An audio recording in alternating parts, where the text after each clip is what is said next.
médiocre. Cela pareil partout. Je vous en prie, monsieur le maire, de prendre acte de cela, c'est-à-dire la famine. Elle risque de provoquer une immigration totale. Des chefs de famille, des jeunes sont partis à la recherche de grains.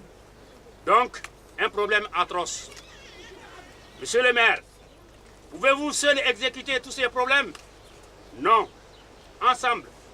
Non siamo coerenti, non ce la facciamo, perché il modello vincente è il nostro. Pertanto che gliela ammeniamo e che veniamo qui a dirgli guardate che insomma non è tutte rose e fiori e non c'è la fabbrica dei soldi in Italia, eccetera. I giovani da qui continuano a partire e teniamo conto che non partiamo, noi non siamo qui in una situazione di emergenza o di... Siamo in un'economia di sussistenza, non ci si sposta per fame, non ci si sposta, ma ci si sposta perché c'è un modello così forte che ti fa decidere di abbandonare tutto e anche di rischiare la vita pur di raggiungerlo. Senza guardare i dati, uno mentre gira nei villaggi vede, sono solo donne e bambini e qualche giovane, ma soprattutto la fascia 20-30 anni non c'è praticamente nessuno. Il futuro di tutti i paesi, ma di questo paese sono i giovani. Sono a partire dalle scuole, partire dai giovani più piccolini ancora, no? Perché sfruttando, una brutta parola, servendosi anche del grande senso di nazione che hanno, no? Il senso di appartenenza che hanno per fargli capire che, boh ragazzi, si può ripartire, no?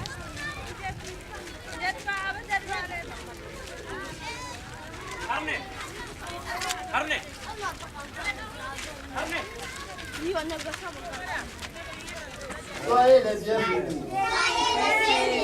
La délégation. Vraiment, nous sommes très contents d'avoir nous rendre visite ce soir à notre école. Les enfants vont chanter l'hymne national du Mali. Bien, 1, 2, 3.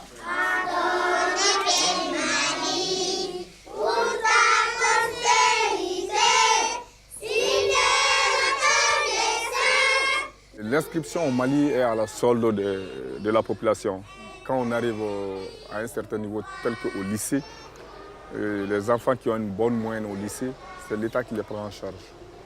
Et à l'université déjà, c'est le contraire en Europe. Au lieu que les parents y payent, c'est l'État qui paye les étudiants.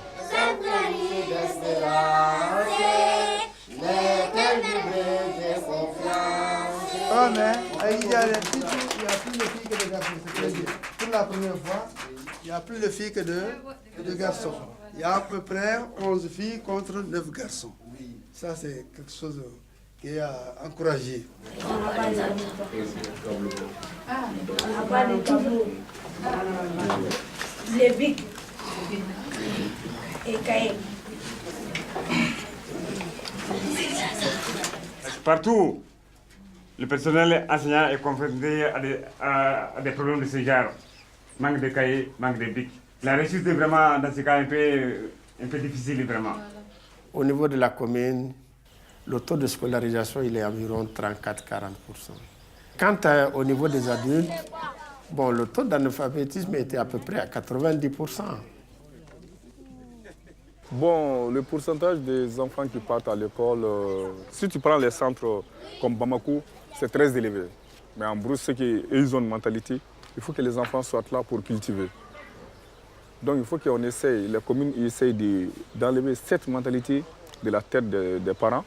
Et ça en faisant des réunions, sinon des animations au niveau de chaque village. Donc là, le jour où nous irons à la retraite, c'est vous qui devrez assurer la relève. Donc cette relève ne peut pas être assurée sans les études. Soyez assidus, soyez, je dirais, réguliers, étudiez avec sérieux. C'est compris? Du courage.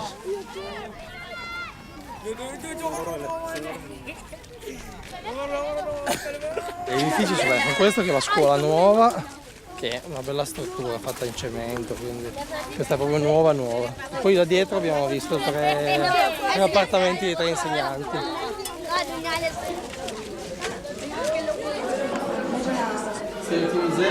C'est utilisé.